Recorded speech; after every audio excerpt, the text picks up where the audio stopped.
Hey there, bibliophiles and those raising bibliophiles. Without ratings and warning labels, finding which books are appropriate for your children to read is like navigating wild terrain without a map and a compass.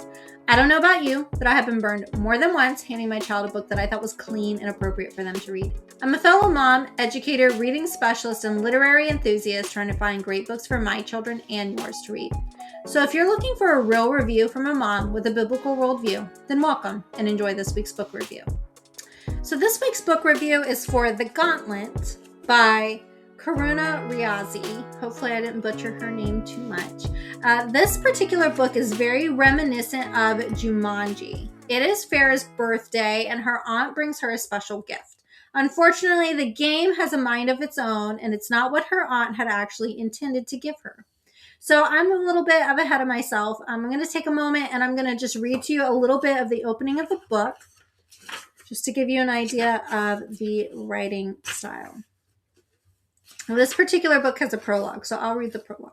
In the Mirza household, board games were a favorite pastime. Monopoly, Trouble, Candyland, even Memory, all were played with equal amounts of excitement. As in many families, every once in a while, Farrah was expected to lose a game or two to her younger sibling. This did not count as cheating, though to Farrah's mind, it clearly was. It was a rule every elder brother and sister knew. It wasn't a fair game anyway, when playing against someone much younger. And Farrah was almost a teenager. She knew losing to Ahmad would build up his confidence and help her avoid his inevitable whining and wailing if he couldn't claim victory. But in recent years, there was a new Mirza family rule that trumped any other game rules. If you were Farrah Mirza, you always invited your little brother to play with you, and you gave up every single game to him. No ifs and buts or days off. Even when she wanted to play with her friends whom she hadn't seen in months, even if it was her 12th birthday. And so as the story opens, it's her birthday, like I was saying, and it's really going to center around her and her younger brother, who is 7, and she has 2 friends, Alex and Essie. So Farrah and her friends pretty much excuse themselves while the party's going on because it's a lot of adults anyhow, to go and sort of open her gifts from her aunt. And it turns out to be this mysterious game called the Gauntlet. The box is soon opened, and as may be expected, the game is set up. Mysterious feelings begin to circulate in the room, and Ahmad accidentally gets sucked into the game.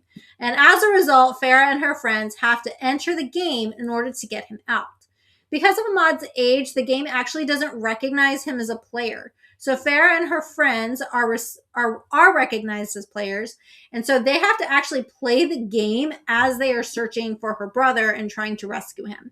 So not only could Ahmad be lost, but if they don't win, they will also be stuck in the game just as the other people that they meet in the game have been. Ultimately, it's a battle between them and the architect. The book is full of action. It is fast-paced to keep any reader interested. The novel is definitely a fantasy novel, so there are elements of magic. There's a genie that does things to the characters. Ultimately, what makes this novel stand out for me is the strong bond of friendship and family. Farrah is determined to save her brother, and her friends are determined to help her. And when you find a great novel for young readers with themes like this, you definitely kind of want to hold on and grab onto that. If you go to my website at holdingsteadfastreaders.com, you're going to find just a couple mentions of caution and then just some noteworthy quotes. In addition to some great themes about friendship, family, and survival, readers will also be introduced to Pakistani folklore and culture within the game itself. So the characters are also working through some of their own flaws as well through the story. So you see things like anxiety, impulsivity, perfectionism. And so those things all have to be faced in order to end up being successful. So readers who enjoy puzzles, who enjoy action, suspense, they're quickly going to fly through this fantasy novel and all that it has to offer. Parents will be happy to know that they're not going to find any strong profanity or any unsavory situations in this particular book.